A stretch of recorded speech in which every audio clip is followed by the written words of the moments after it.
Welcome back to Forbidden Knowledge News. I'm your host, Chris Matthew, and tonight I'd like to welcome author of the book, The Octopus of Global Control, Charlie Robinson. How are you doing tonight, Charlie? I'm good. How are you doing? Oh, I'm awesome. Excited to get into tonight's conversation. Me too. I love this stuff. Let's get weird, shall we? Awesome. So let's start with a little bit about you and what brought you down this road and what got you to write this book. It wasn't, I did not set out to write this book. All I did was I got interested in the topic, starting with 9/11. That always rubbed me the wrong way. I didn't have it figured out that morning or anything like that on September 11th, 2001. It took years, but then as I started putting the pieces back together, it didn't add up to me. About the same time I was kind of coming to this realization, I was also working in real estate in Las Vegas, and I was witnessing some of the fraud that was happening, like in the movie or the book Big Short by Michael Lewis. This, the packaging up of mortgages, crappy mortgages sold off to, stamped AAA rated and sold off to investors. So I was kind of living that at the same time, watching that fraud. And then the kind of final trigger was reading John Perkins' book, Confessions of an Economic Hitman. And that really sort of delved me into the worldwide strategy that the World Bank and IMF uses to sort of enslave not just like mortgage holders like I was dealing with in Las Vegas, but they're talking about enslaving entire countries into large multi-billion-dollar loans to finance infrastructure like building hydroelectric power plants and things like that. And they were getting these guys into these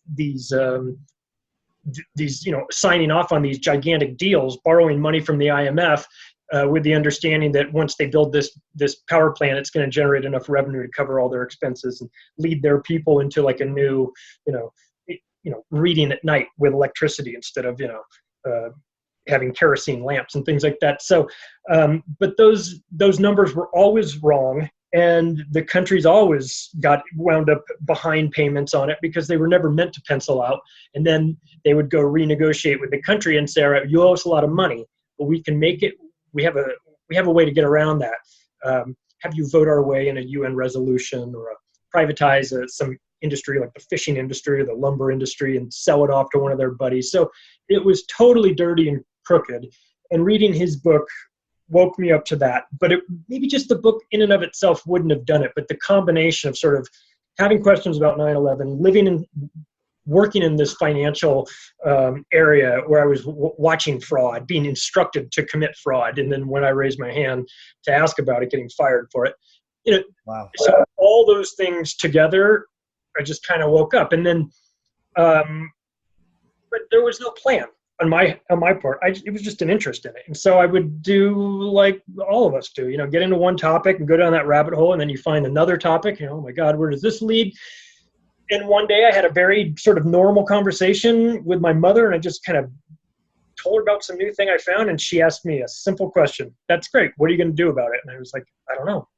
Never crossed my mind that I had to do anything about it. So after that, then I thought, well, what would I do about it? And I decided that, I was uncovering all this information. I felt like I could kind of organize it in a way that made sense.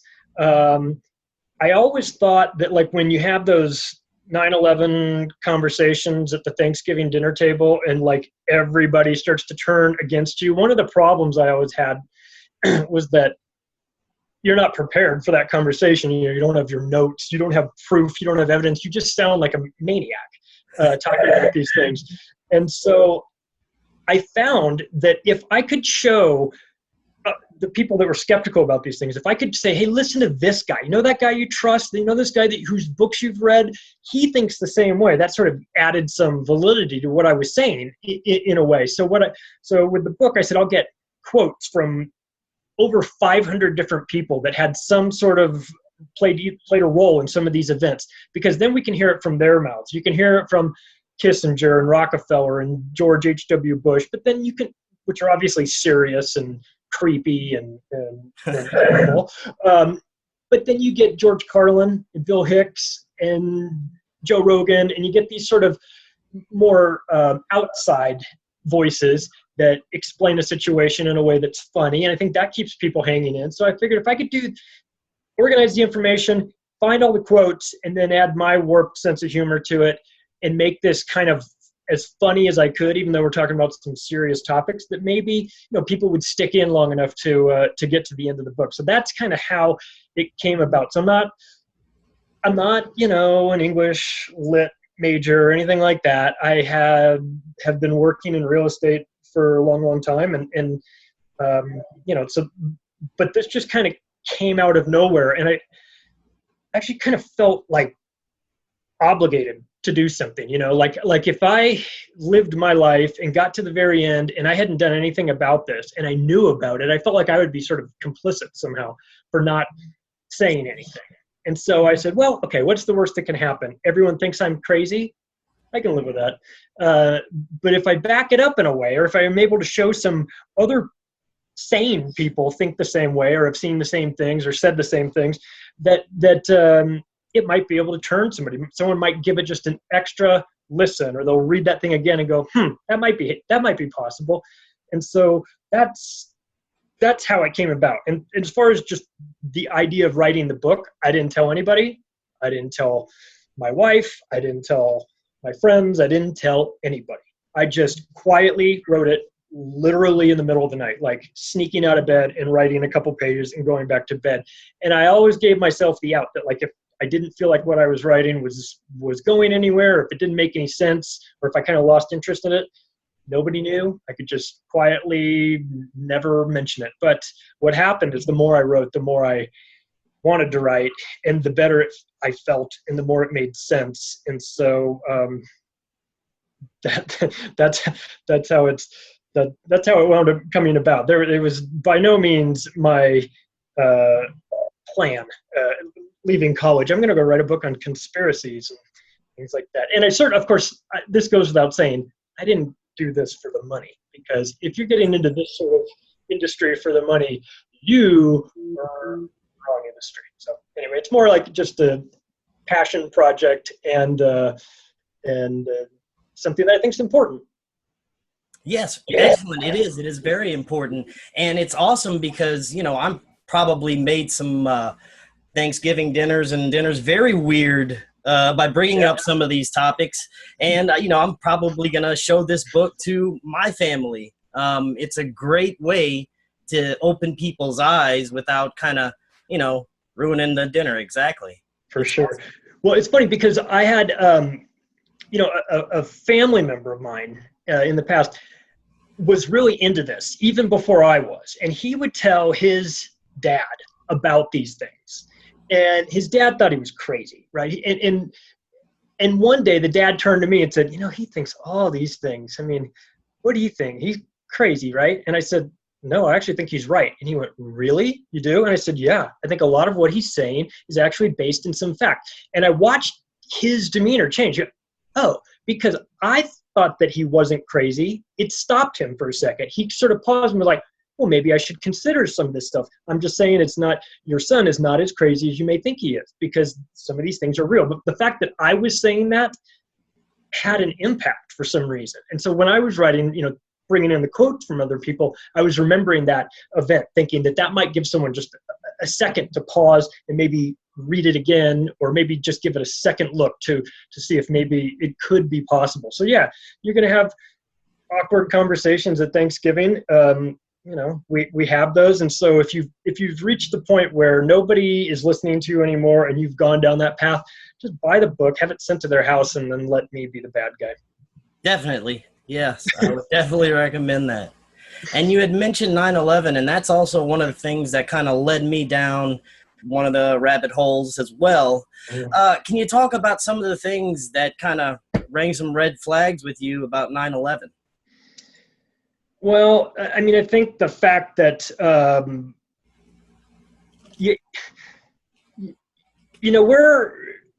think about 20 years ago, the JonBenet Ramsey case. I always think of this. Girl dies in her house. Her mom, her dad, and her brother are in that house. Here we are 20 years later, and nobody is totally sure exactly what happens. But on the morning of September 11th, with as many things, as many different areas were going on, New York, Washington, Shanksville, all that, the mainstream media had it figured out within the first hour. That to me was really suspicious. And I just thought that in an event like this of the magnitude, that it was irresponsible of the media to come out and tell everyone how it happened, and that what they should have been doing was to say, there's a lot going on, there's a lot to figure out, we don't know everything that's happened, we'll show you some of the things that we're hearing. But for them to have it all sort of neatly tied up, and Osama bin Laden, immediately getting pounded over and over again, Paul Bremer going down to the studio instead of being in the office at the World Trade Center where he should have been killed, going to the NBC and getting on TV and talking about how it had to be Osama bin Laden, and then he's named director of the Afghanistan, of the war in Iraq, I think it was, or maybe it was Afghanistan, or maybe both. But anyway, like they were too quick to have it all figured out and have this sort of label of what had happened. So that to me made me suspicious about 9/11. But of course, that I'm also looking for on all of these other events too, because the same thing happened in Las Vegas when I saw, the shooting happened, at 6 a.m. I'm watching it, and I had, obviously ties to Las Vegas. I wasn't there, but I, have a big interest in it. And within 2 minutes of me having the TV on, they're talking about lone gunman, 32nd floor, this, and this. And I'm just thinking, guys, take your time.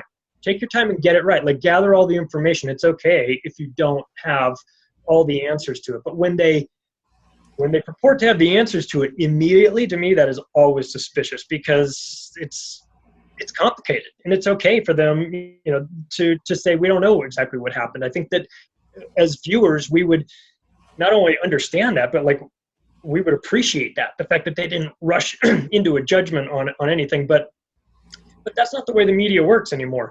They sprint to set a narrative immediately, and then that story that they tell gets stuck in everybody's minds, and then all the other stories afterwards have to knock that story off the top spot to be able to take its place. So even if it's a ridiculous, preposterous story, for whatever reason, because it's first, it gets stuck there, and then you come along doing some real research saying that's not how it happened at all. I had this, and this, and for whatever reason, people look at you like you're crazy, and you're like, but my work on this is better than the media's work on this. Why aren't you thinking that they're crazy? Well, because they're the media and they told us first. Well, that's ridiculous.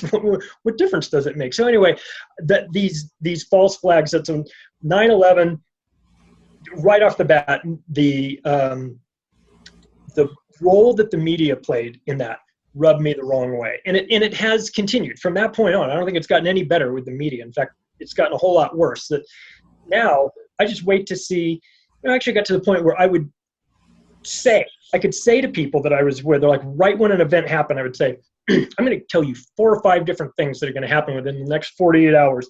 You make a list and you see if they happen, and then you come back and tell me. And like what? The shooters will be in the end, they'll say that they were Muslim or terrorists. Initial reports will be that they're all white men, 3 white men, like San Bernardino, 3 white men instead of 2 Muslim people, that they would open the doors and let the media contaminate the crime scene, which is exactly what they did in San Bernardino, and let everyone into their apartment, even though they claimed it was a veritable bomb manufacturing facility, which I always thought was funny that they let the media in there anyway. So all there would be a declaration of their love for their religion and they leave it in some obvious place for someone to find. Just really stupid things. And then you would watch, and these things would happen time after time. And I'd go, I'm not psychic. I just understand what the plan is. And it's actually not even that detailed of a plan. It's just we're demonizing people for a variety of reasons. In some cases to take guns, in some cases because, we want to have it us versus them and go into the Middle East and fight all these imaginary boogeymen that don't really exist. And, just the more I got into this, the more I got frustrated with it. And the fact that, the media would, not only were they not doing their job, they were actively working against the people by putting out these stories that were ridiculous, and then having the audacity to call us conspiracy theorists for coming up with ideas that were way more logical than what they were presenting. So it's just an overall lack of respect for the media, starting in 9/11, but really after that, you start to just kind of look back in your history books and you go, what was I doing in history class? Why was I learning all this stuff? None of this is even true. So it's a bit frustrating on my part. I'm sure you've felt the exact same things. Oh, definitely. And, speaking of the media plays an enormous role in control in all of this. Wouldn't you agree? Yeah, they really do. In fact, I think that, so in the book, it's the idea of the octopus with 8 tentacles. That's not new. It's certainly not my idea. But the fact that each one of these tentacles, sort of represents something different, one of them being military and one of them being banking and another one being the media. And I'd always, when I talk to people, they would assume that the military control was probably the most dangerous of all the tentacles. But really, in my opinion, it's probably a real close with banking number 1 and the media number 2, because they control so much. The media controls so much of what we believe, and it's crazy to me that we even believe anything they say, because they've just been exposed so many times. Like if you had a girlfriend that treated you the way the mainstream media treats you, you would be out of there so fast. It would be, and if you didn't, your friends would go, "God, man, that guy is whooped. I mean, he's a mess. He doesn't see he can't see what's really going on." The media just treats us like they have no respect for us, because they have no respect for us. And after you watch Black Friday, the morning after Thanksgiving, Thursday, when everybody lines up at a Best Buy at 4:00 in the morning to punch some old lady out, you go, well, of course the media doesn't respect us. I don't respect us. Why would they? So we kind of have to take some responsibility for ourselves as well. But so watching the way the media has used their power and influence to screw up people, and then at the same time consolidating that down to just so few companies that control it. Even when they come right out and say, come right out and sort of fight back against fake news, they're so oblivious to how they look that they don't understand that when Sinclair Media Group asks all of their local anchors, to read the same story about fake news, they don't understand that they are acting out fake news. They don't get it. They're not aware of how ridiculous they look. So when you see that, you just go, I rest my case. You guys are totally full of it. And it was funny a couple of years ago when Jon Stewart did those things where they'd edit all those clips together. So the Easter Bunny is springing into, and it would just run those things. You'd have 40 people saying the exact same thing, and it was kind of funny until it wasn't, until you realize that this is actually quite dangerous to have all of these media organizations saying the exact same thing. And we look and laugh at Russia and go, oh, propaganda. We're the most propagandized group on the earth right now. Poor North Korea, they're so screwed. They don't know what's going on. We don't know what's going on either. We might be even in a worse spot because we don't think that we're having the information restricted to us. That for all they know, North Korea, what you see is what you get. But we actually have we have to sort of realize that our government, in conjunction with our media, is lying to us about everything, even the most irrelevant points. They just can't help themselves, but they have to come out and lie and lie and lie. And then, so people say to me, I can't believe you watch the mainstream media. Well, I'm only watching it just to see what they're saying. I'm not getting information from them, but it's fascinating to me to watch what it is and how a unified front against Russia, all of a sudden they're the evil country. And it's I'm not a Bush, I'm not a Clinton fan, I'm not a Trump fan or anything like that, but I don't think it's such a bad idea to go talk to the other side instead of trying to just get into a war with them. I don't know. But the media would have you believe that it was the worst thing that Donald Trump had ever done was to go over there and talk to the Russians. Meanwhile, there's pictures of Clinton, Obama, Bush, all these leaders that had the same pose next to Vladimir Putin, shaking his hand. So it's a problem when this guy does it, but everyone else, it's fine. It's just It's just amazing to me. Yeah, it's really disgusting to me. Basically everything the media is doing, you can't believe a word of it. There's some people waking up to what's going on, but it's amazing how many people just go along with it. Just, okay, whatever, that's what's happening. I guess that's true. It's amazing how brainwashed people are. It's like we've outsourced so much of what we do in this country to other countries as far as like manufacturing and things like that and services. I feel like on some level we've outsourced our critical thinking as well. Like it's just too difficult for us to do. Like it's hard. Thinking's hard. So I'll just let the guy on TV tell me what to think. And then that way I don't really have to bother my pretty little head with all that thinking, but we get ourselves in situations where we can't tell what the truth is. All we have to do is, we wonder, is the guy on TV telling us, does he have an incentive? Does the company he worked for have an incentive to lie to us?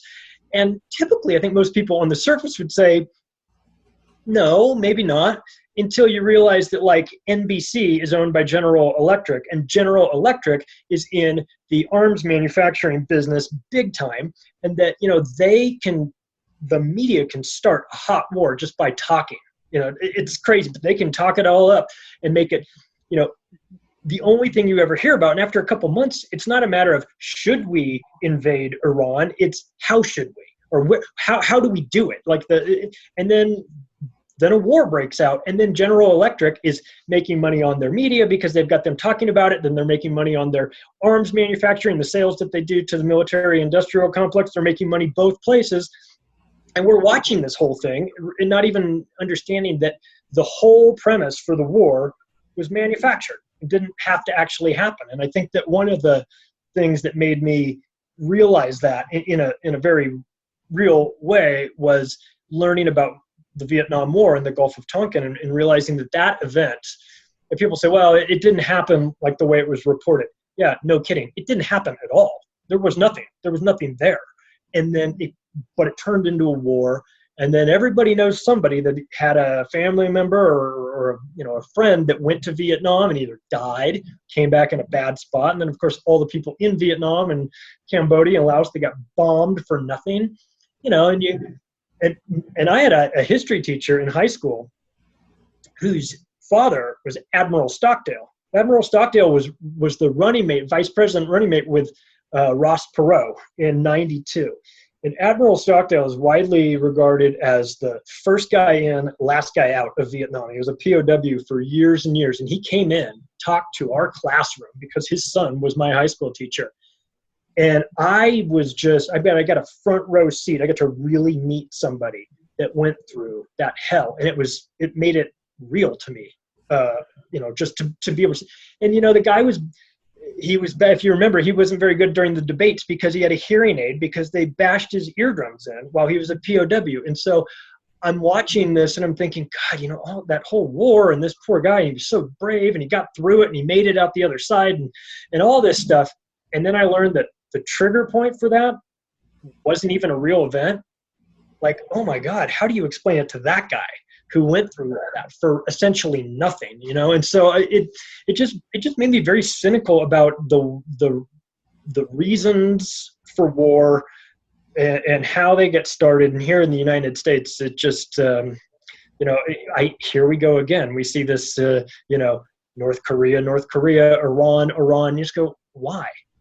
And like most people just go, I don't understand why. And then for the ones like us that have sort of dug into it a little deeper, we realize it's about central banking.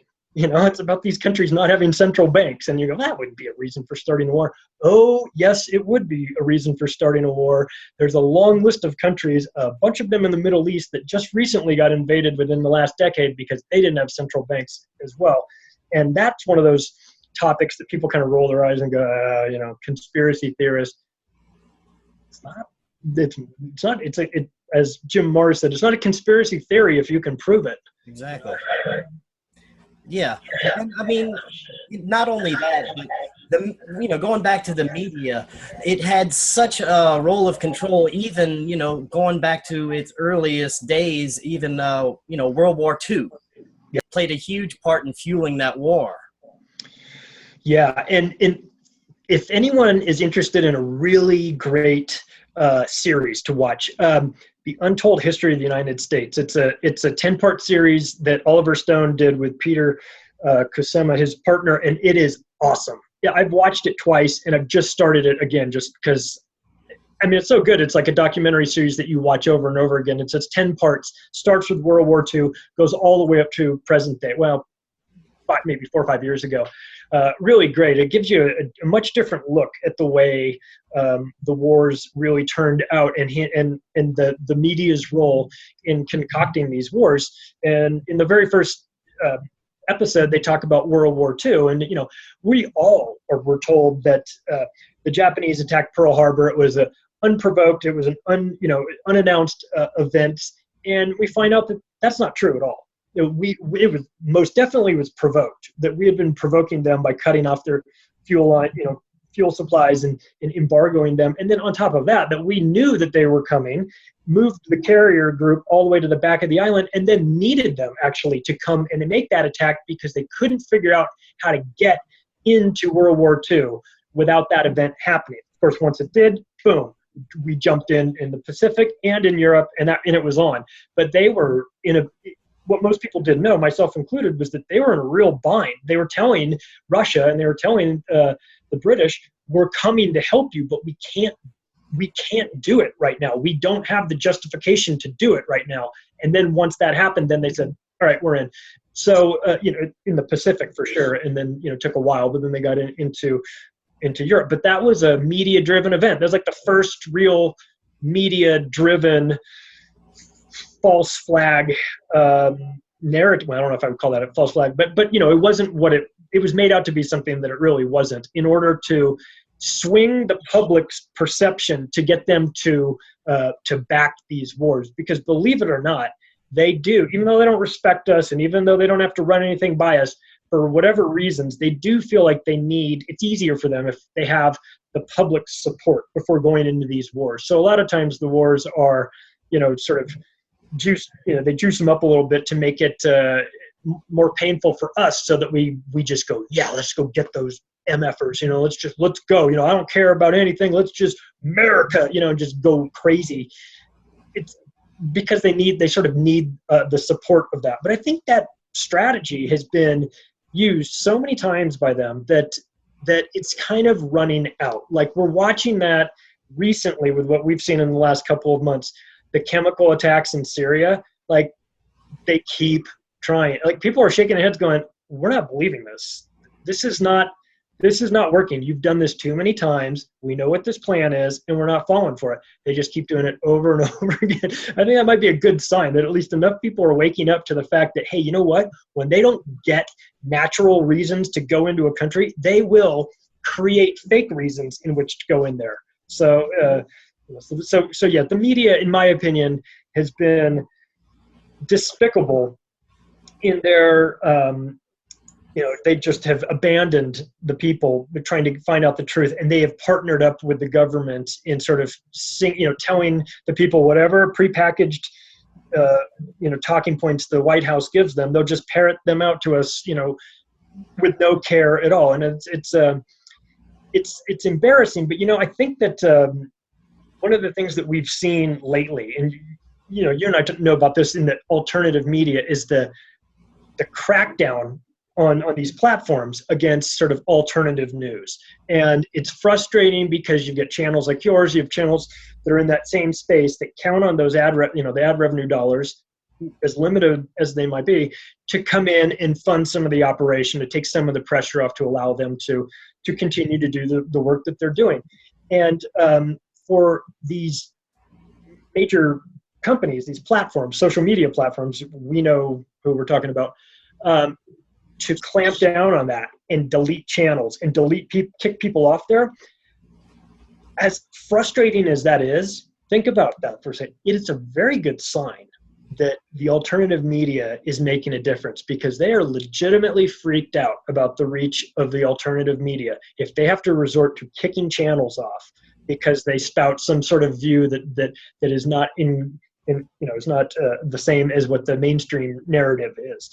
So for those of us in the alternative media that talk about these things and have that frustration, I mean, take comfort in the fact that you must be doing something right in order to get the response that you've been getting, which is, their clear desire to silence everybody, no matter what the cost is. If you have a million subscribers and that generates money for them, they don't care. They just want you quiet. And that's frustrating, but it's a good sign too. It shows that the information is getting out there and that it's working. Yeah, I've seen a few channels recently that have been deleted just very abruptly. It's disturbing, but you're right. It means that they're going in the right direction. Yeah. Well, let's get into some of the quotes that you cover. Yeah. Some amazing individuals that are players in this, what has been going on over our history. And let's get into that. Talk about some of the quotes and some of the people that you've spoken with. Well, I'm going to go through my notes here because I want to make sure I get the words correctly. So I think you might have, if you haven't had Stephen Bassett on before, he's the executive director of Paradigm Research Group. He's which does a lot of sort of like UFO type stuff. But he had a good quote that I heard, and it made so much sense to me. I put it in the introduction because it really sort of painted a picture of what kind of we're all going through. So this is his description about the truth. So he said, imagine if the truth was a huge jigsaw puzzle, a big box with 20,000 pieces, and it is the truth, the absolute truth. It is a picture of the world as it really is. You come into this world, you get an education, you're handed this box, and the idea is to put all the pieces together. And if you put the pieces together on this huge table, it will be the truth about the world that you live in. So you set about to do that. All good, a wonderful thing, except there's a problem. Turns out the government that you're living under has made a decision to interfere with this truth process. It's a political decision being made for political reasons to serve the state, almost never the citizens. So the government has taken a whole bunch of those pieces out of your box and has thrown them away. They're missing. Well, that's a problem, but it gets worse. They've grabbed a bunch of pieces from another box, another puzzle, and have thrown them into your box, to your puzzle. And now you have to put this thing together with an idea that what you're going to find is the truth. That is an almost impossible situation, and it is extremely effective to serve the state. So, wow. I thought that's what we're doing, isn't it? We're trying to put these pieces of a puzzle together, but we're making the assumption that we've got the right pieces to the right puzzle. And in some cases, we don't. And that's pretty evil. But you know what? If you were trying to obscure the truth, that's what you do. You would you would add as much disinformation as you could. So when I read that, I thought, God damn, that's exactly what we're doing. We're trying to put this puzzle together.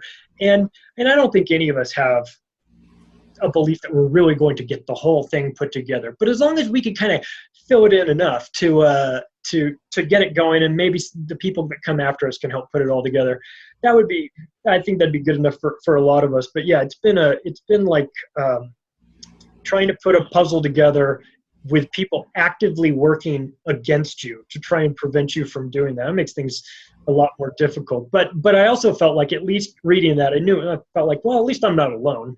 At least I'm not the only one that feels like I'm getting sort of looking for all these, trying to find these answers and not even sure if what I'm finding will fit. But so anyway, so stuff like that I found. I got quotes from, David Rockefeller at the Bilderberg event in 1991, and he is, he's thanking the mainstream media for their agreement to remain silent on the issues that they had been sitting in those meetings over the years hearing. He said that he wanted to thank them for their agreement to remain silent, because without you, we wouldn't have been able to put the New World Order together out of the way of the prying eyes of the general public without your help. So thank you very much. And you're listening to that going, you prick, you guys are actively like at these meetings. You've got the media in there, and you're telling them not to report on it, and they're not reporting on it because you probably own a majority of the parts of the media. And so, that's something you're never going to hear on the nightly news. But when you read that, you go, oh man, I'm not surprised that David Rockefeller is saying these things. And then I think the first time I remember hearing something that really rubbed me the wrong way was George H.W. Bush talking about the New World Order. I remember being younger. So like when that war started, the first Gulf War, I was a freshman in college.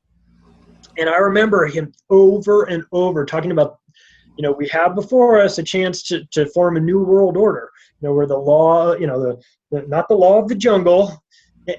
And he just kept saying it over and over. Well, I started digging in to see how many times he talked about the new world order. I mean, I got to the point where I couldn't put them all in the book because there were just so many times.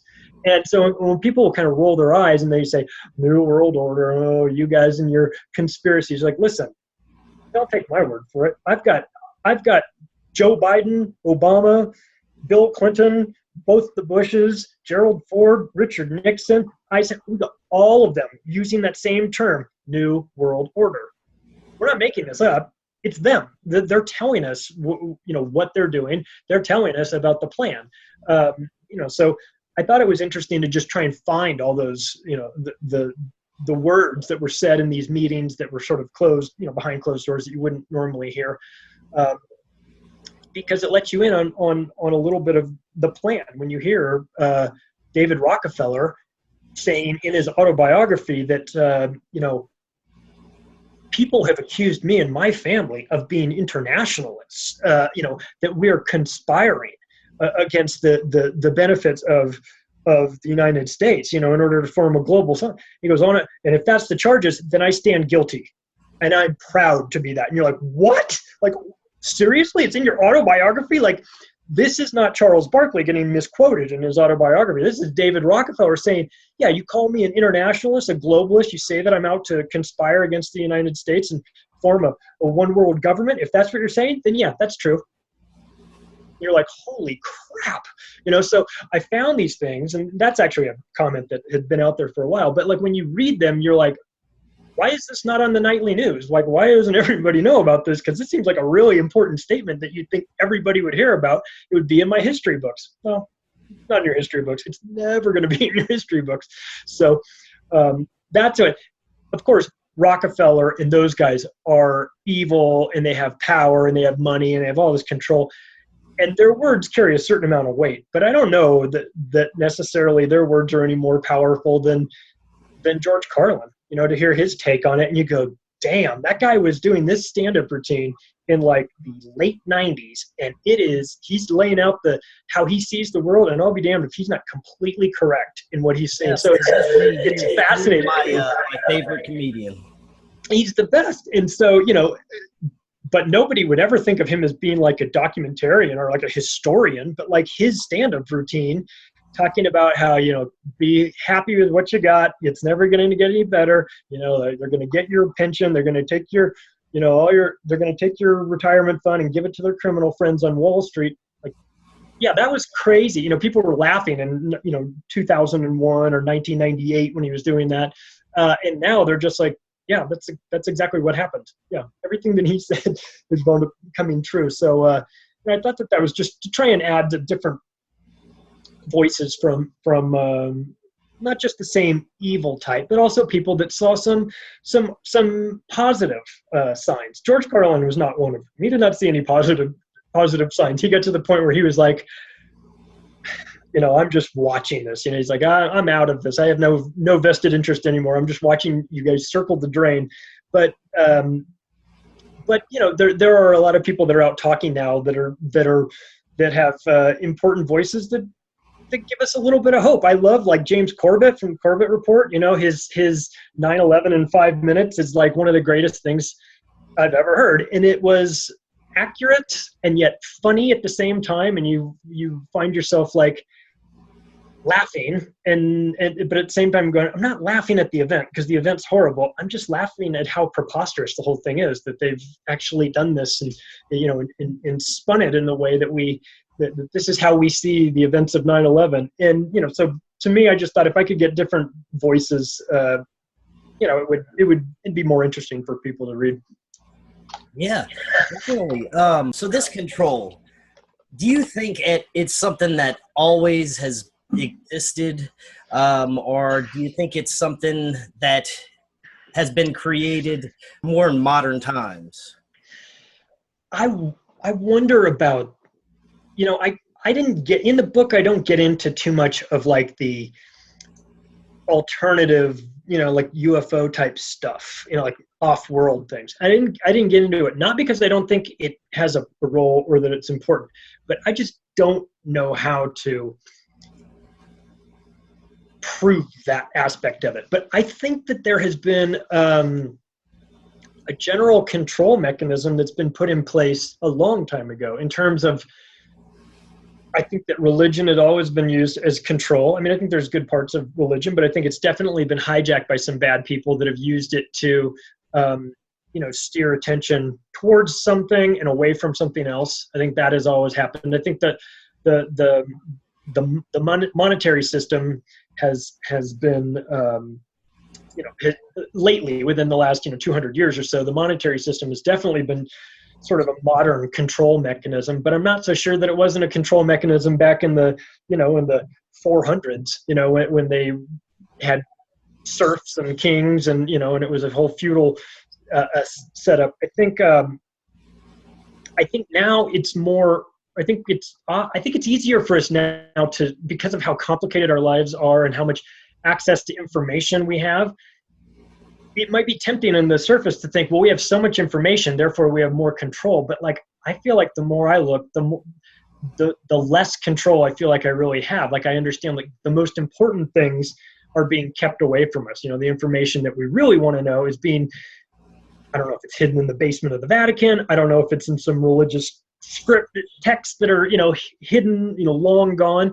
I think that the desire for some people to control the group has always been there. I think that might even be just like kind of a really bad aspect of humanity that sort of just persists. But the methods that they've been using lately, like media and financial controls, those seem to be more of like a modern sense. But of course, controlling information by either suppressing it or creating fake information, that's nothing new. That's been around forever. They've been burning people at the stake for thousands of years for not believing whatever the traditional belief of that time was. I'm really fascinated with archaeology and and even that mystery where we think we've got it figured out. You think you know where the pyramids come from, and then you got Graham Hancock going in there and saying it's much different than what you think.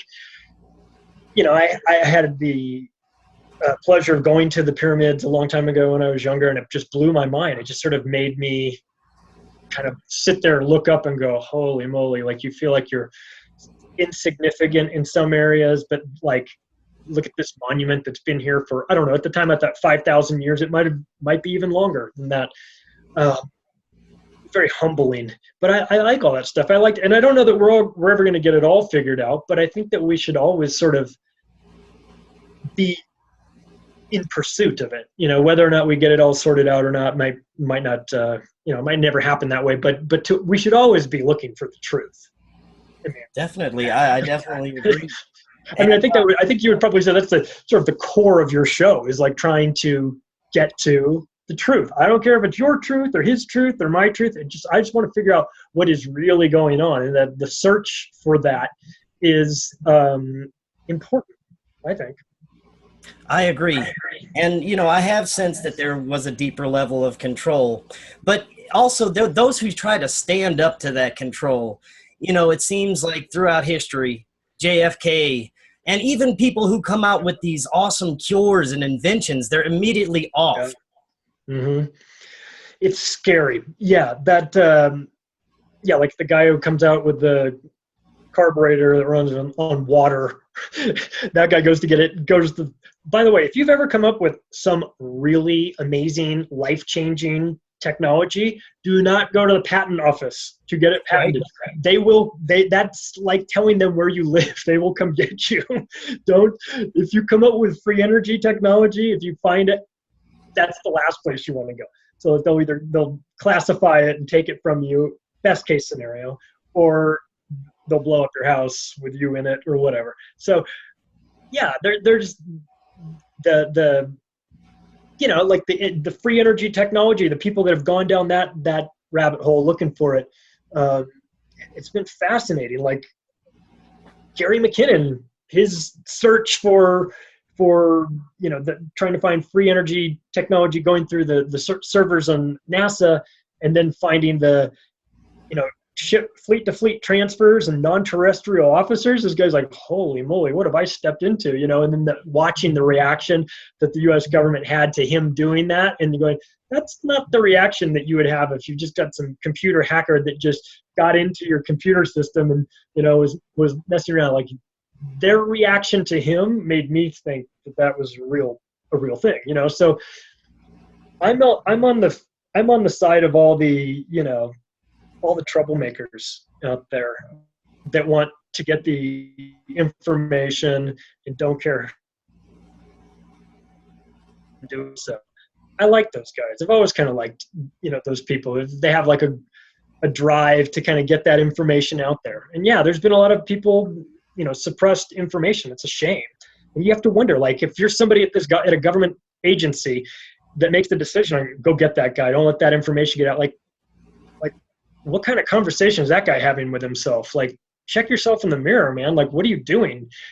Are you on humanity's side, or are you on the side of the NSA? Like, I don't know. I guess I just don't have much respect for those people that are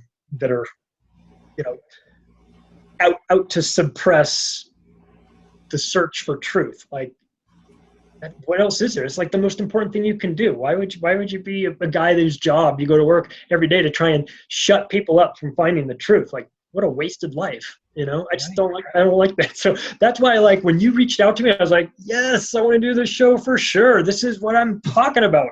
These are the shows I like. Like, we can talk about some cool stuff, and we're not going to have it all figured out. We don't have all the answers, but we're at least trying, and I think that's important. Yes, awesome. Yes, it is very important. And this suppression, would you say it starts at basically right when we're born? We're vaccinated, and then we get the wonderful education system.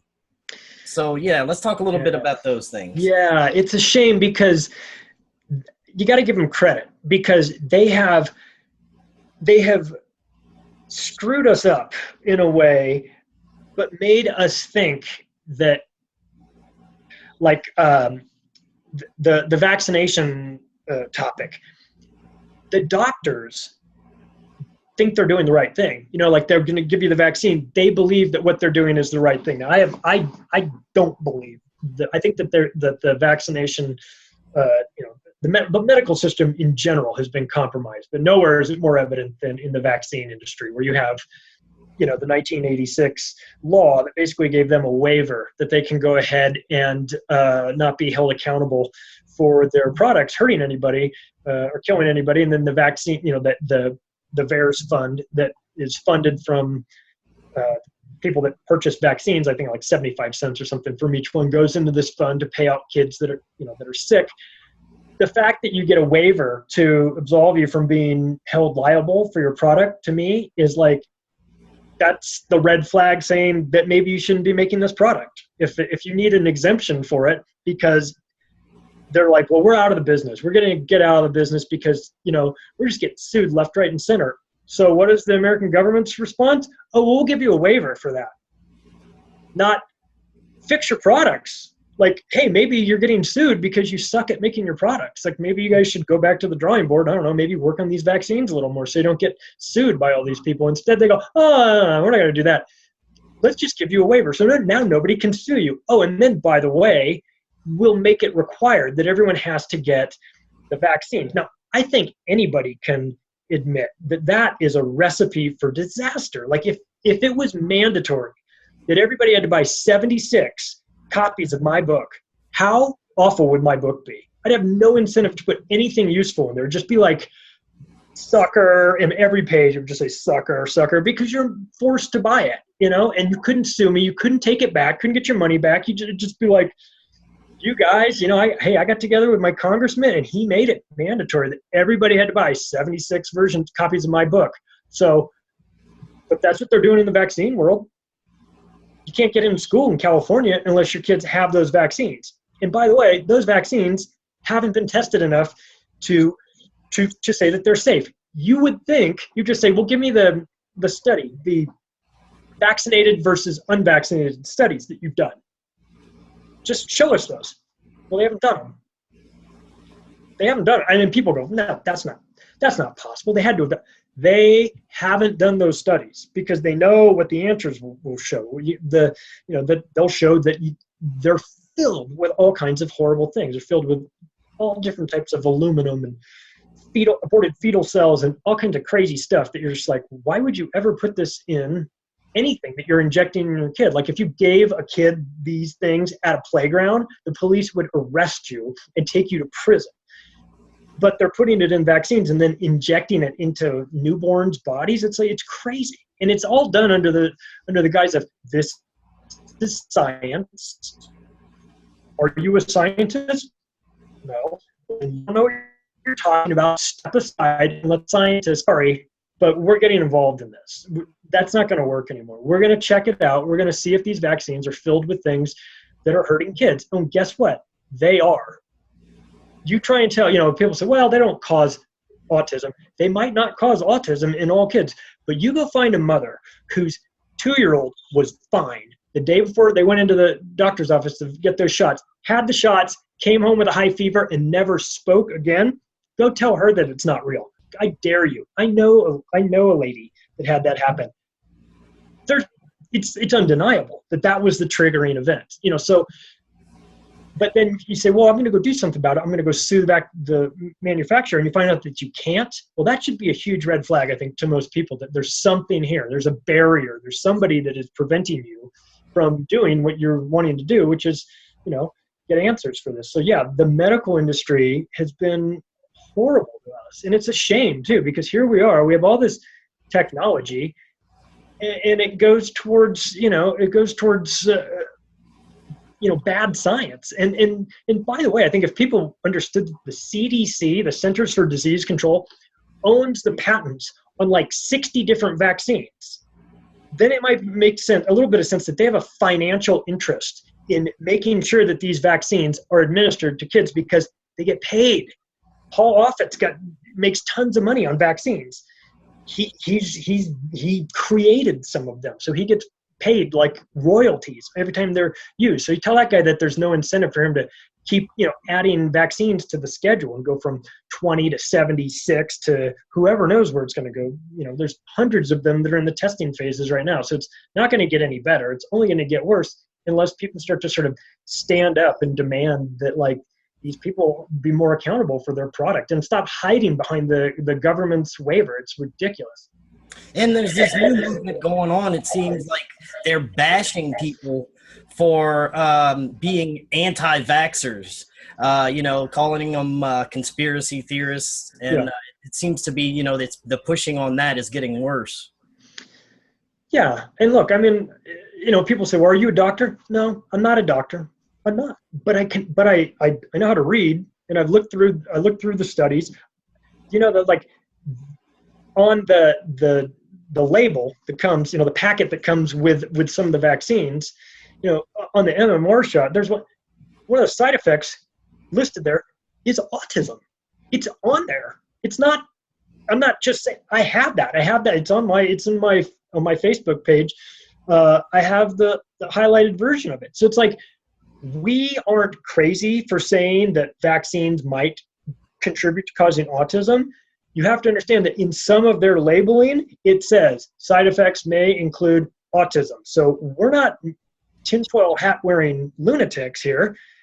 This is from their own paperwork. So that to me has been the most frustrating part is when, some of the things that we talk about that are on kind of like the fringe, they sound crazy. And I think we all acknowledge that they maybe sound crazy from, talking about it. But just because they sound crazy doesn't necessarily mean that it's not a real thing. And that's one of them, to people just kind of reflexively bashing the anti-vax people and saying they're anti-science.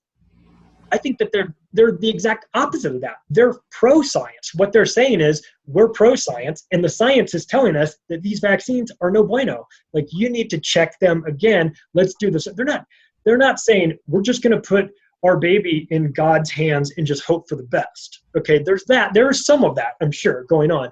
But that is what they try to brand the whole anti-vax movement as being a bunch of science-free people, zealots. They're just say, we're just going to put it in God's hands and just whatever happens, happens. That's not what is happening in the anti-vax movement. They're saying the testing that you guys have done is not up to snuff. Like, you need to do this again.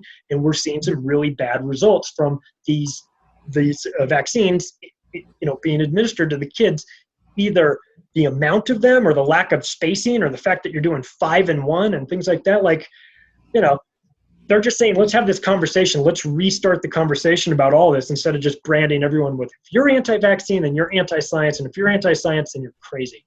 That is not what's really happening in that world. And I think a lot of people that are kind of slowly waking up to it, and I just saw a thing today saying that in New Jersey, the rate of boys with autism, 1 in 22.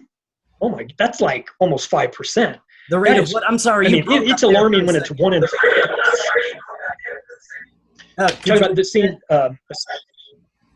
that I saw a study today that showed that in New Jersey, where they have a very high, I think a 95% compliance in the vaccine immunization schedule, that they are now showing that boys that are born have a 1 in 22 chance of having autism.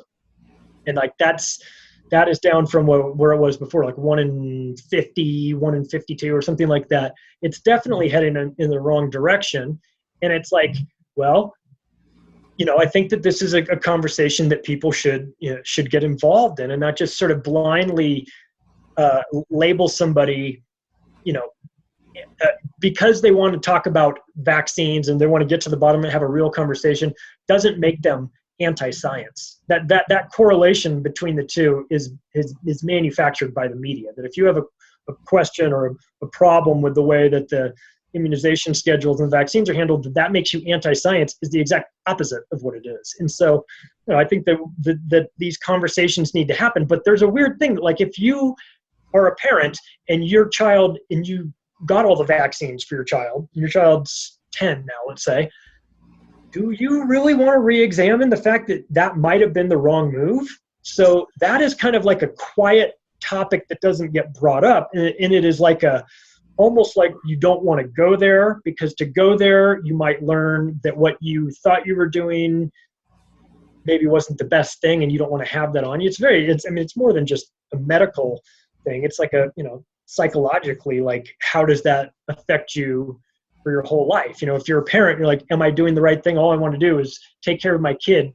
Am I the reason that something bad happened to my kid? My intentions were good, but did doing that happen? So I think that a lot of people don't want to talk about it, because to talk about it is to tackle it, is to get into maybe, something that they had accidentally done, or something that they had done thinking that they were acting in the best interest of their kids, and maybe have second thoughts about that now. Yeah. And it's so hard to find a doctor. I'm constantly between doctors, because just to find an honest one, you don't know that anything they're telling you is true. And if you disagree with something, they'll automatically, turn it around on you in some way.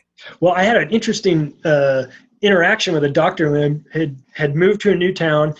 We were in there just to meet the doctor. I hadn't decided to use this pediatrician or anything. And we're just kind of checking him out. And I guess he was sort of checking us out too. Asked about the vaccination schedule. I said, well, we're going on like a delayed schedule, meaning no schedule. And he goes, why? What do you, don't trust the government? And it was such a preposterous question that I started to laugh. I laughed, and I went, I would have laughed too. I go, no. And I realized he was serious. I go, no. And he says, well, now I know what I'm dealing with. Oh, wow.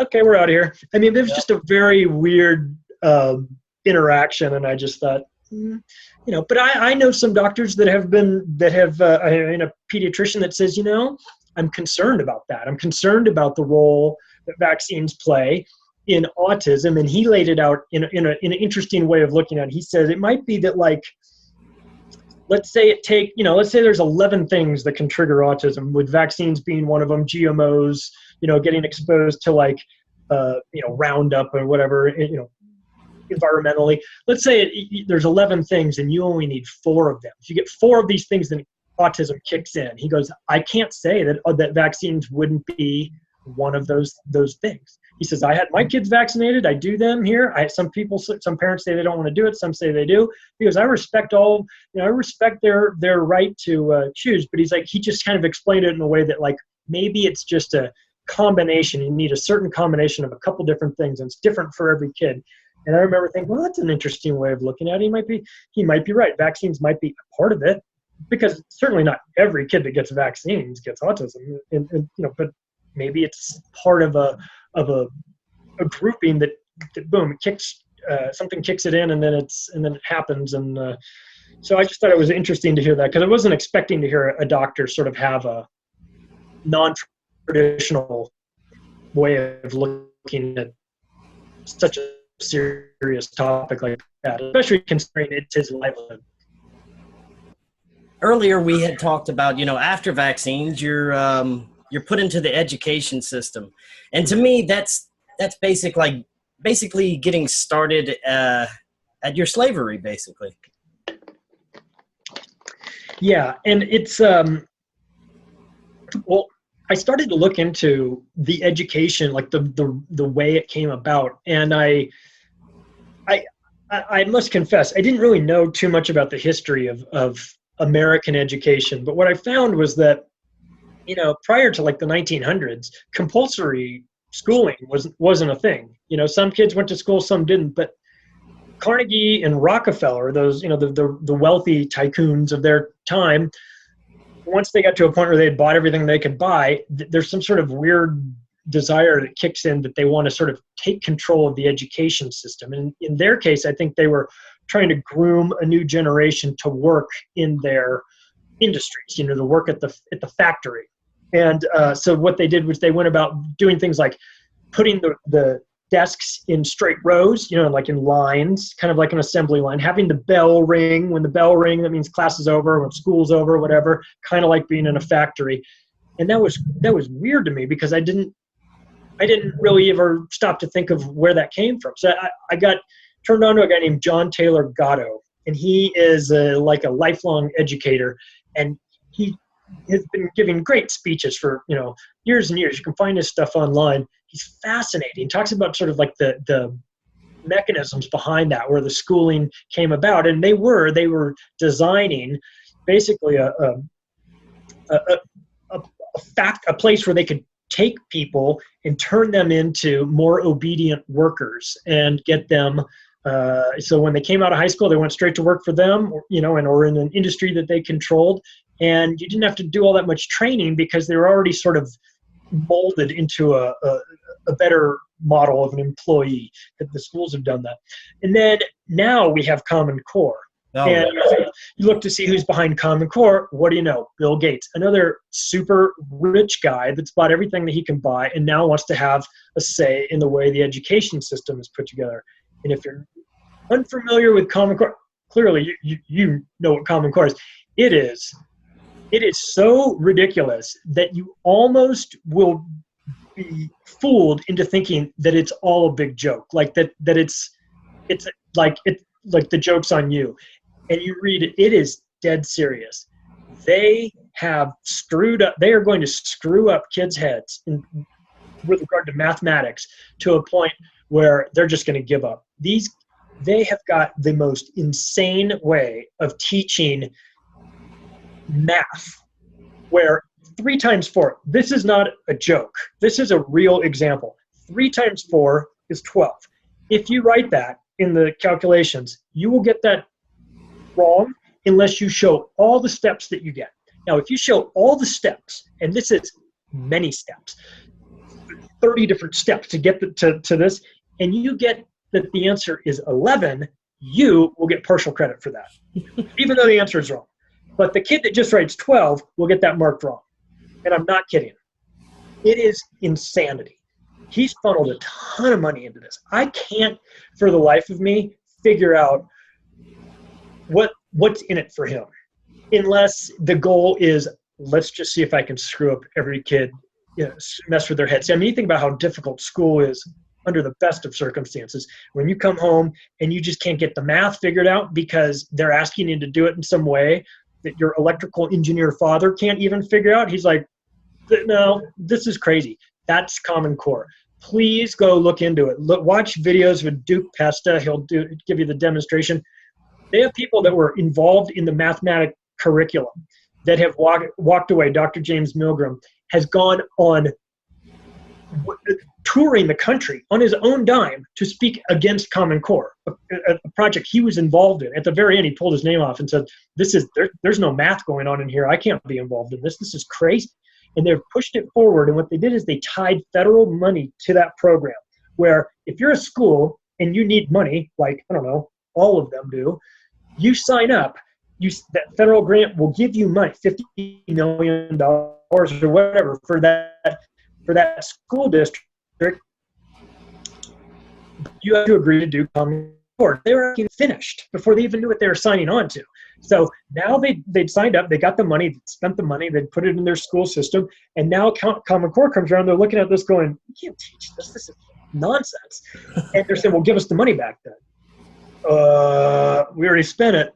So you have a big problem here. You have it now being forced down the throats of the schools because they took the money and they can't give it back because they already spent it. So this is insanity. Like, I don't even know how any of this stuff makes it this far. You think that this would get weeded out at some point when people take a look at the curriculum and they go, this can't be real. This looks so ridiculous that it doesn't look like a real thing. But that's what they're doing now. So kids have to, not only are you going to school to get sort of shaped into a little person, but then they teach you the most irrational ways in which to think, which, part of schooling is learning how to think, not necessarily what to think. Of course, that's there, but problem solving and figuring this out. How do you teach a kid to problem solve when the problem is 3 times 4 equals 11? Like, you're teaching this kid that even if you're wrong, you're still right. And even if you're right, you're wrong. Great.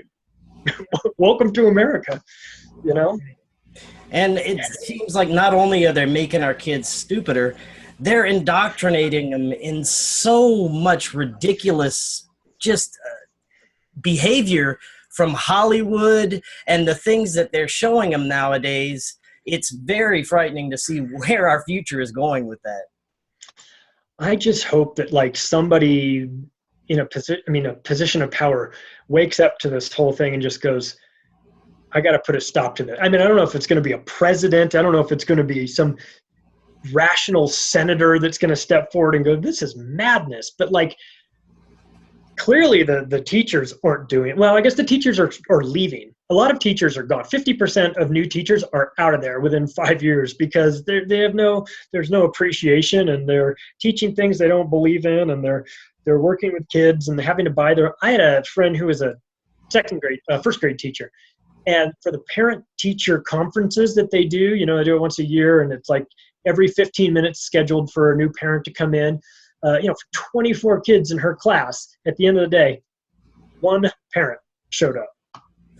If you don't care about your kids, why should the teacher? So it's like this feeling of almost inevitable. What's the point? What's the point in trying to fix this whole system when it's broken? And that to me is where I get the most frustrated, because I find myself in that situation, and where it's you feel like you're just walking uphill in every aspect of this world, whether it's education, or science or medicine or what, you just feel like you're fighting and an uphill battle against people to just try and get the truth, or just to get some sort of rational, logical way of handling things. But then you go to school and your kid's, telling you, that his math, he's getting the right answers and getting it marked wrong. What do you tell a kid that does that? You go to the class and grab the teacher and go, what are you doing?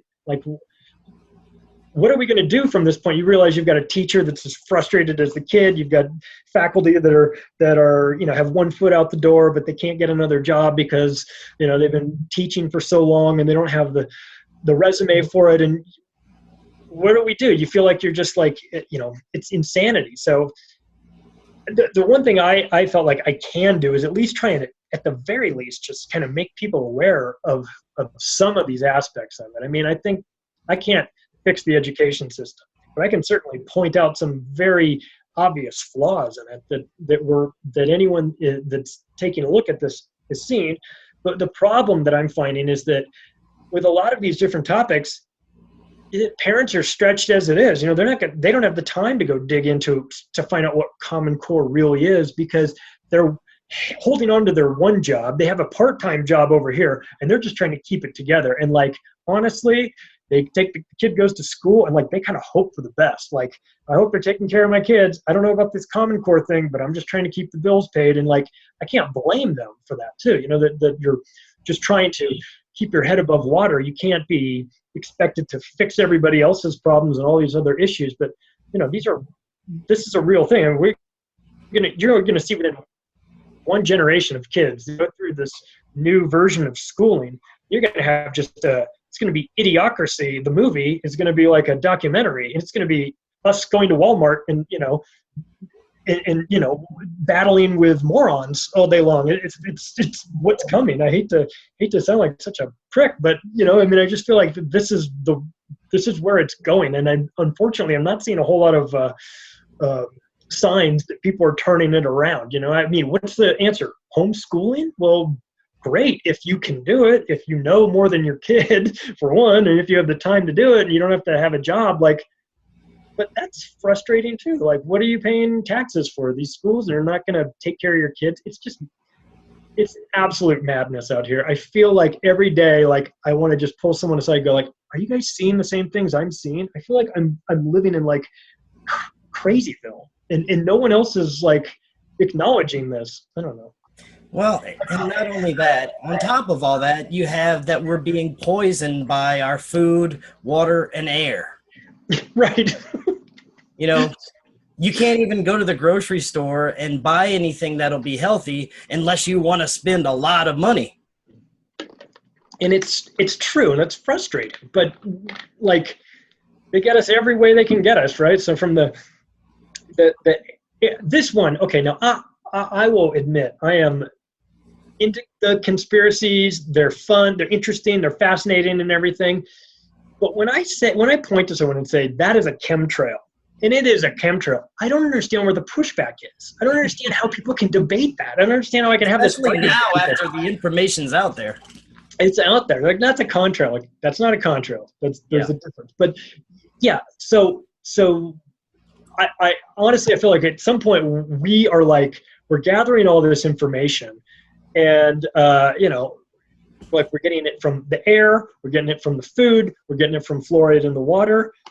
We're lucky to even be around. We're just fighting on every front, and it's frustrating because if they weren't doing that, if someone wasn't making a decision to spray the air with chemtrails and give us GMO foods and put pesticides and everything else and fluoridate the water and give us vaccines that are filled with a bunch of stuff, if all of that was taken out and we just had healthy bodies and we could focus on just making things better, we'd be so much more advanced than where we are right now. I feel like they're retarding our growth and all this stuff. Instead of going up this way and getting better and say, hey, the automobile came and then the airplane came and then we had flying cars. I feel like we're just going down. It's we're on our way down because we're getting poisoned, actually literally poisoned by all of these chemicals and the horrible food that we're just trying to keep this ship afloat, and when we should really be, advancing ourselves, learning more about things and prospering. But I feel like we're just having to fight these stupid battles against these politicians and corporate pricks that are going out of their way to sabotage us. And it's for what? What's the point of it all? You can make just as much money if you're Monsanto. If you want to make pesticides and sell pesticides, I don't have a problem with that. But you can make the pesticides that doesn't kill everybody. do that and then sell that pesticide. But for whatever reason, it's no. We want the one that causes the most grief and the most harm. So then the most logical conclusion from that is, are you guys all trying to kill us? Are you trying to depopulate this planet? And that's where most people will roll their eyes and go, okay, I'm drawing the line there. You go, well, the depopulation agenda has been a thing for a long time. And by the way, it's a conversation that needs to happen, because if you take a step back and an objective and look at all this stuff, it's pretty obvious that there are plans that are in place to depopulate this planet for whatever reason, whether it's they think that they're right and they think that we're just too many of us on this planet, whatever. That there are actual plans that are being carried out to get as many of us off this planet as possible, cutting like fertility rates and things like that, putting sterilants in in vaccines and things like that. You're like, why? You added that in. You actually added that in. So you added it in for a reason. It's a sterilant.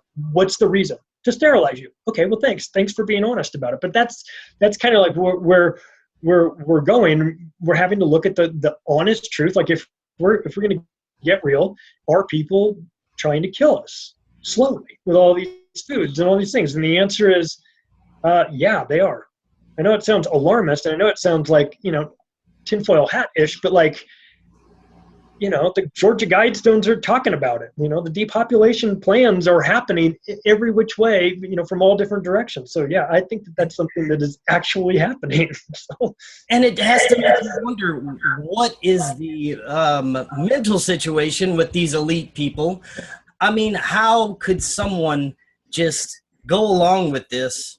And, you have to have no conscience. You have to be basically a psychopath. I know. I don't understand it. As just a decent human being, I can't imagine doing that. I can't imagine setting out to specifically do these things to people and then congratulating yourself when you're after for a job well done. I guess because I have empathy and you have empathy, and and we think that we don't like people hurting us. We wouldn't want to hurt other people, and that doesn't get us any sort of thrill. That it's almost like impossible to put yourself in their situation and think about things from that standpoint. Like, why would you actively hurt people? But they probably can't put themselves in our situations and think like.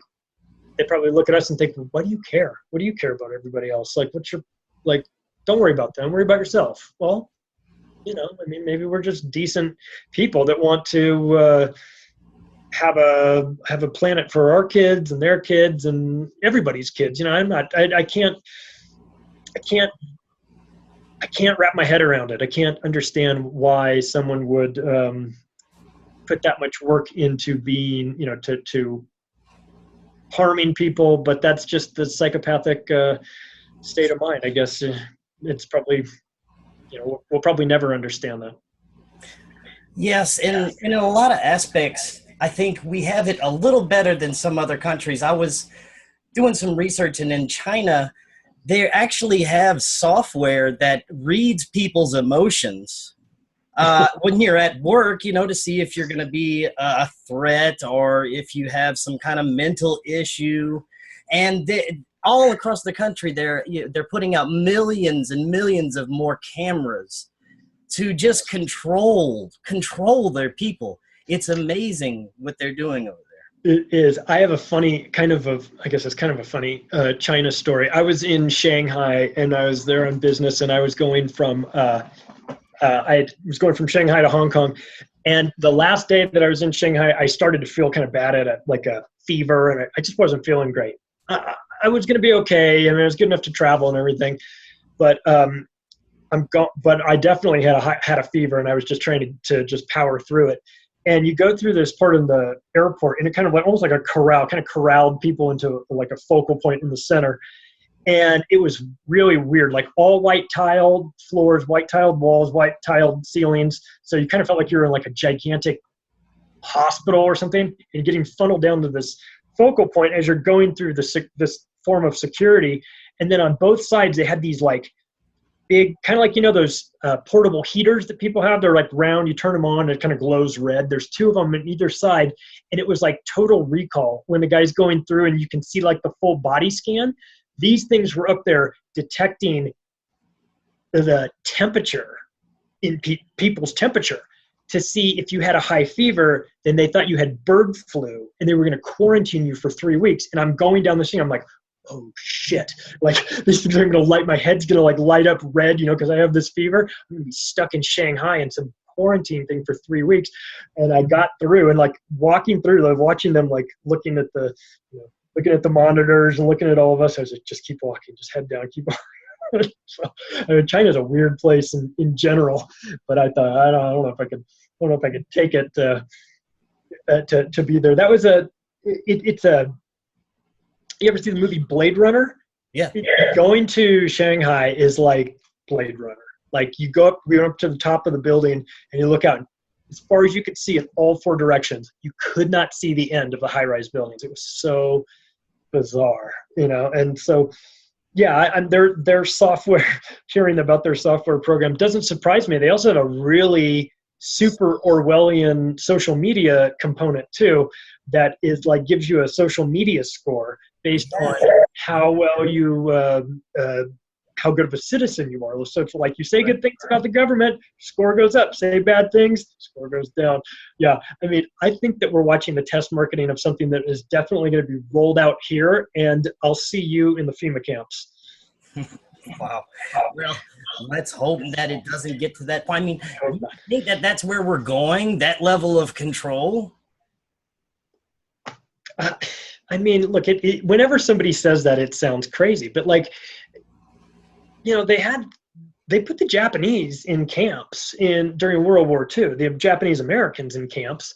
If you remember that Jade Helm 2015 thing a couple years ago, they're talking about running these drills, these lockdown drills, and they were turning Walmarts into detention centers. And like, I mean, I think the conspiracy theorists were just like, holy moly, look at this, this is crazy. And then now you're hearing with the detentions at the border that they're being put in the Walmart that had been converted into a detention facility. So it's like, okay, do we get partial credit for being at least a little bit right that they had taken some of those buildings and turned them into detention centers? I mean, when all that stuff, for the first time you hear it, of course it sounds insane, but I mean, at the rate we're going, is it a possibility? Yeah, of course it's a possibility. I think it's definitely, hopefully it doesn't happen.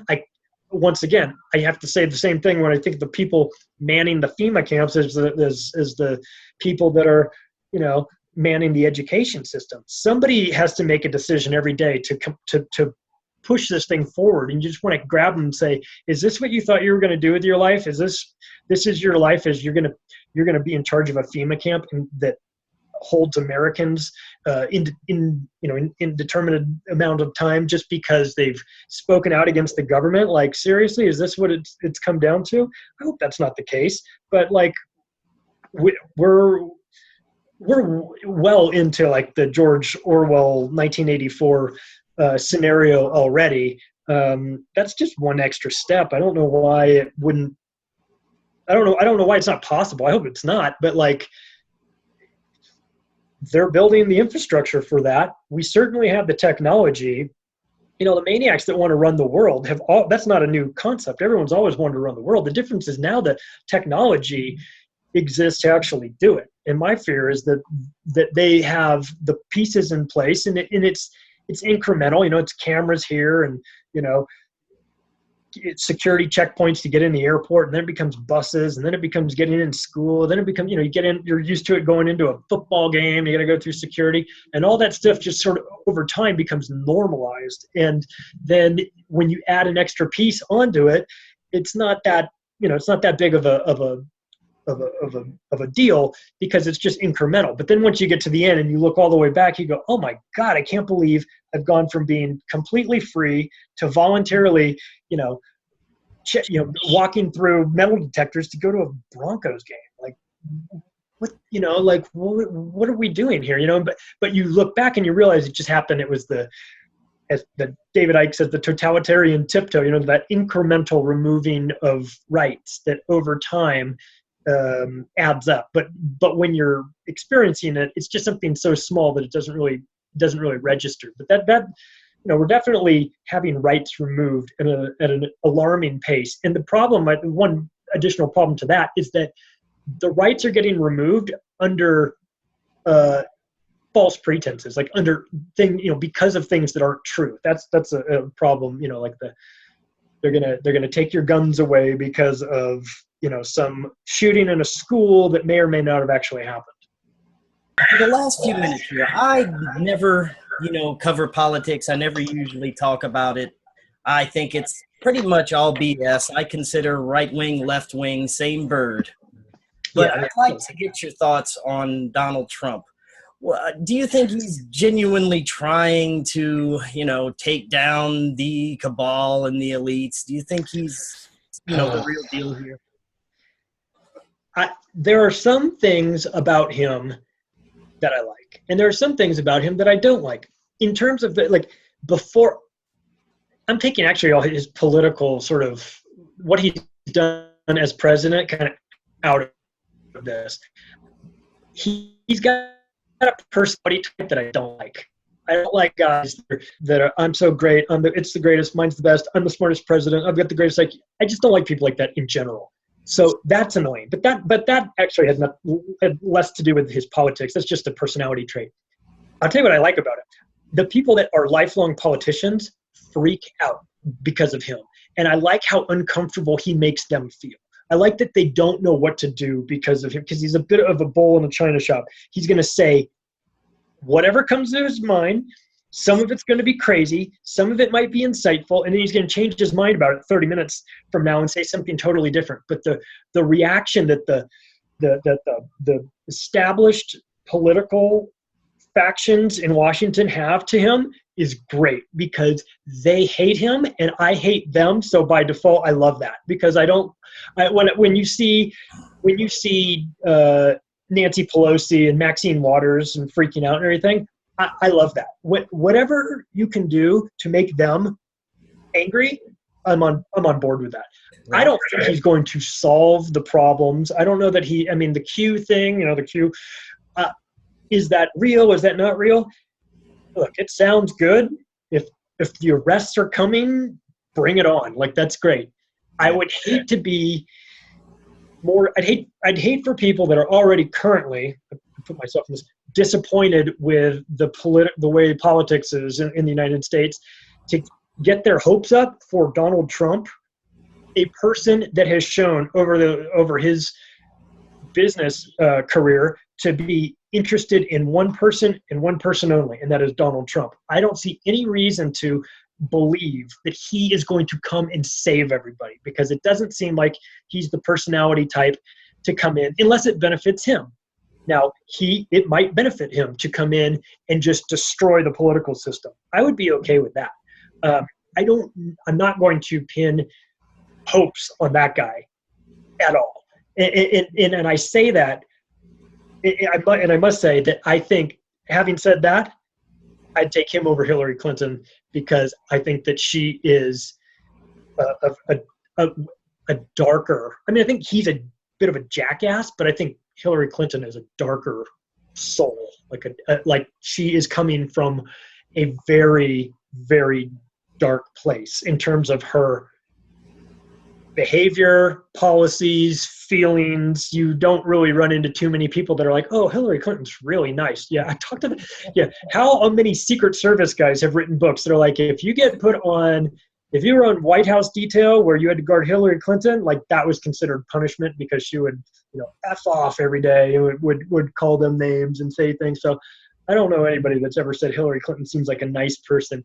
I just think it's a shame that in the end, for that election, we had a choice between Donald Trump and Hillary Clinton in a country with so many great minds, so many wonderful people, so many people that are willing to help and make this place a better place. You had the choice between two of the worst people you could possibly imagine. And I was sad to see Bernie Sanders get sort of, discarded, because I thought that maybe there was a chance there. But I quickly lost any sort of respect I had for him when he came out afterwards and said, okay, everybody needs to vote for Hillary. Can't make that you cannot stand up and give that speech under any circumstances, as far as I'm concerned. He would have been better off if he just said, I'm out of the race. Good luck with these two maniacs. See you later. But instead to come out there and say, you got to vote for Hillary, I was like, oh, sorry. So I don't know. Why don't we just the system is already breaking. The political, the elections are frauds. Why don't we just take it to its natural conclusion? Just have Oprah run with George Clooney next time against Mr. T and Hulk Hogan or something. I mean, because it's turned into a joke. Let's just burn this election system to the ground and start over, because it's preposterous that you've got, that this is who it is that we're voting for. Like, this system is not working for us. We should stop, rip it up, and start over again. Now, you talked about the aspect of us, going all communist China. Do you think there's another aspect of where we could actually come out of this and have a much better society than we see today? Yeah, of course. I think we have of course, I get negative, and I bring up a bunch of things that are wrong and problems and things that we're seeing. But we have so many amazing people that are in this country.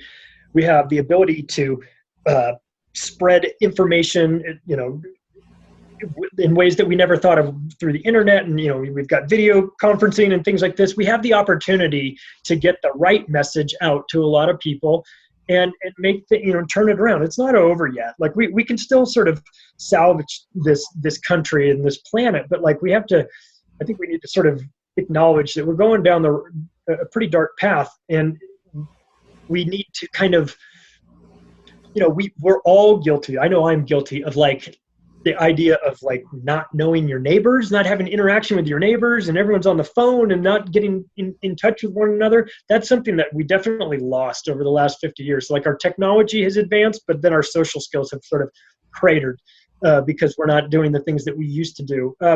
We have the ability to we live on a beautiful planet. It's great. I think that more people should travel, as much as they can, get out and see the world. And I came from a family that was really into traveling. My mom had been a flight attendant for Pan Am back in the 60s and everything. So she kind of understood that the world is more than just the United States. And so I grew up going to as many places as I could inside the country and outside. And so I learned that, hey, there's lots of different people out there, and they don't all look like you, and they don't all act like you, but they have, they have different things to offer, and there's cool locations to see.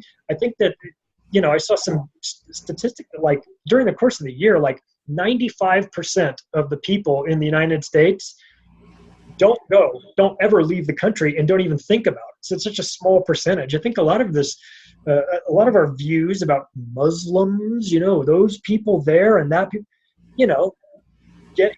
get on a plane and go someplace, go to a country that speaks Arabic, still see how, the people there aren't hating the United States. They're not, well, they might be now, but they're not out there actively working against you. They got their own problems to worry about.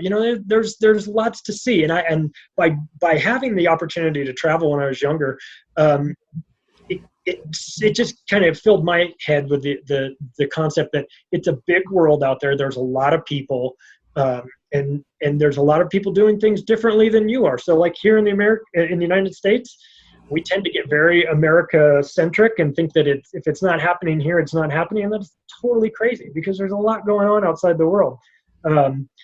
We need to sort of ditch these kind of preconceived hatreds that we're being told by the media to foster, they hate us for our freedoms. They don't hate us for our freedom. They don't give a damn about our freedoms. They got their own problems going on. They hate us because we've been bombing them for 15 years. If you want a reason for someone to hate us for that. So yeah, I'd say that we have the ability to turn this whole thing around. It's not lost yet. It's certainly not going down the right path, but we can turn it around. But that's a generational type thing. We got to get a hold of our kids and teach our kids to not trust don't trust those pricks that get into Washington, because they're lying to you. They're not working for you. They're working for companies that put them in office. Don't believe everything you see on the news, because most of it's not even true anyway.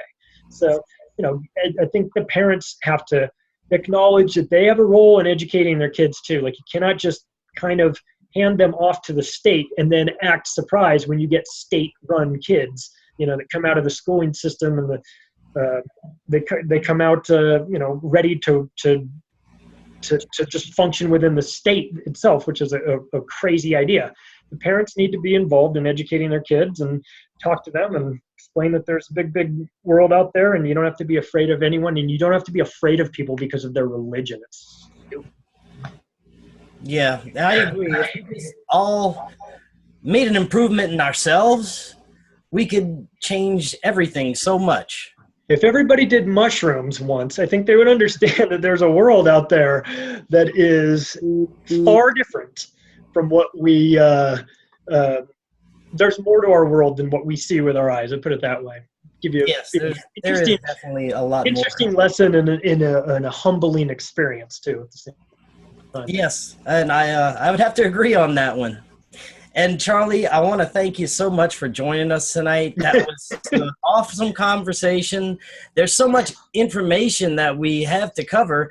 I'd love to have you back on, because there's so much more we could talk about. Do it whenever you want, man. I love this, of course. It'd be my pleasure. Thanks for having me on. If anyone wants the book, it's available on Amazon as a Kindle and as a paperback. And it's also available, if you don't want to give Jeff Bezos money, you can go to Barnes & Noble. You can get it as an ebook there, and also as a paperback as well. All right, awesome. I'm going to put the link to that in our description. And Charlie, thanks again for joining us. You have an awesome night. You too. Thanks so much. Thanks.